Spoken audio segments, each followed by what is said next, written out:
I think it goes, I'm about to go off on a rant here. Something like that. That's how the saying goes. I'm going to go off on a rant here. Okay, so I watched the Leaf game. They played Detroit. Kind of a weird slog of a game. I don't know if you guys watched it, but just a slog of a game. But the NHL has an issue, okay? They have an issue. And that goalie interference, I don't know if you guys saw it. That goalie interference was atrocious. Like, dude, how can you call that? I know what you're about to say. Oh, they won the game. Like, why does it matter? Why does it matter? It's because the NHL is run by a bunch of dorks. That's why they're a bunch of dorks. And I'm sorry, that is so soft. Like, and listen, I was watching the Red Wings announcers. You can even go up on YouTube and watch the Red Wings announcers where they are talking about are you really gonna call that? Are you really gonna call that? You know what I mean? Like, at the end of the day, they were looking at the goal and they were like, "Are you really gonna call that?" Like, it's pretty much nothing. So even the Red Wings announcers were saying that's not just me, right? So Bobby McMahon, first off, he's slowed down a little bit. Bobby McMahon, I haven't really liked him lately, but whatever, he's been fine. Again, the man, it's okay. Berube has obviously been coaching this team to go hard to the net. They've been, and he just made a great play, dude. Dropped his shoulder and went right to the net. Just a great play. Got it on net, and Robertson, who I have my criticisms of Nick Robertson. If you followed this channel, I'm just critical of him. I'm not a huge fan of him. Cleans the trash and puts it in. Like, dude, he basically breathed on Talbot. I think, Talbot was playing in net today for the Red Wings. Like, he didn't even do anything. Like, it wasn't even that big of a deal. And they called back the goal because of goalie interference. Now, in the rule, I think it says something along the lines of, like, if you stop the goalie from, like, making the save or something. It's something vague like that. How can you argue that was stopping the goalie from making the save?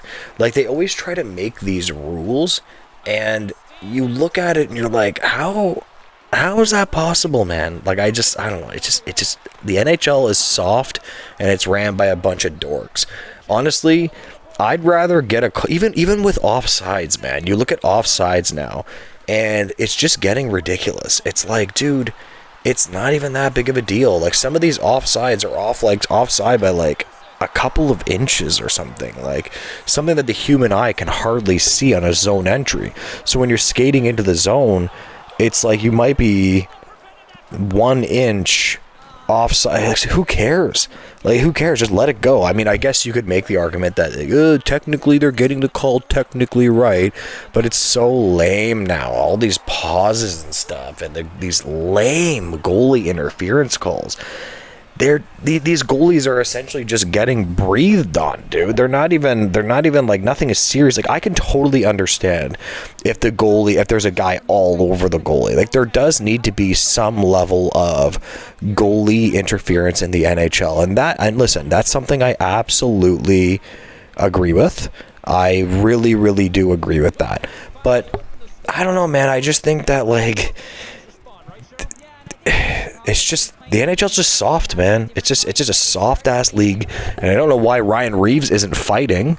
That's what his job is. But anyway, to talk about soft, but it's like, dude, it's just a soft ass league. It's a soft ass league, and it sucks. Now, that's all I'm going to add on that. I'll leave that there. Whatever. Now, I also wanted to talk about the Maple Leafs power play just really quickly. So they've been good. They've scored like a couple games in a row now, and they scored like a couple of goals in one game last game, and it was like, I mean, is this team like? Because again, for a team that has this many talented players, it makes no sense that they can't score the power play. Like, you look at it and you're like, oh my god, like, how can this team not score? But they're having a simple design, man. At the end of the day, you just got to get the puck to the net and get to the net. Not every goal is going to be fancy on the power play, and you do have to just, you have to do what I call on the power play. I like power plays to set up in the way that I call it moving and shooting. So move it and shoot it, move it and shoot it. So number one, you got to have motion on the power play. You got to move around, you got to move it, and then you got to shoot shoot it. You move it to get in the best position that you can, and then you shoot it, right? If you don't have a perfect play. So obviously I understand that teams have plays that they set up on the power play, but a lot of teams know those plays. And it is also very weird that Austin Matthews has not been on the Leafs power play, and for whatever reason, it's just better without him. Now, I'm not saying that he's a bad player or that the Leafs are better without him, obviously, but there is some argument that there might be a reason for that. So if you try to feed it over to Matthews obsessively, you might be able to make the argument that that quells their power play a little bit, right? And what I mean by that is that, like, if you obsessively focus on just one player, sometimes those players aren't good enough power play players to make that a good thing. Like, for example, Alexander Ovechkin was really good on the power play. He still kind of is, but he was so good on the power play. And everybody knew where the puck was going, but it didn't matter. They were always able to just get the puck off, and he would just smack it into the net. Like, it just drill the puck. Man, he could drill it. He still can, but in his prime, he could drill the puck.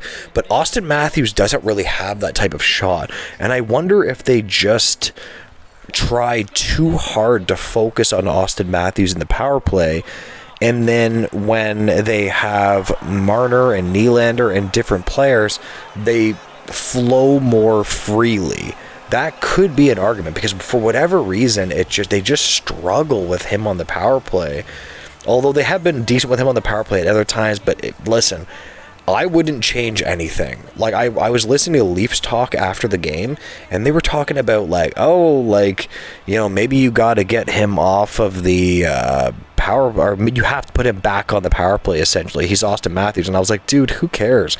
If your power play's scoring, just don't change it. Just keep on doing what you're doing. I'm so sick and tired of, Austin Matthews is back now, we have to change everything for him. Like, what do you mean? The team's winning. The team is winning. It can't all. This is the problem with the Maple Leafs. It's not all about one player. Okay, I know it's going to sound controversial, but it's not all about one player. I don't care if Austin Matthews' feelings get hurt. The team is winning. Who cares? Like you know what I mean? Like, I'm so sick and tired of talking about one player. It's about the team. Anyways, that's just my opinion. I'm going to leave the video there. I just wanted to go on about those couple of things about the Leaf game. Like, comment, subscribe, guys. Have a great day. Goodbye.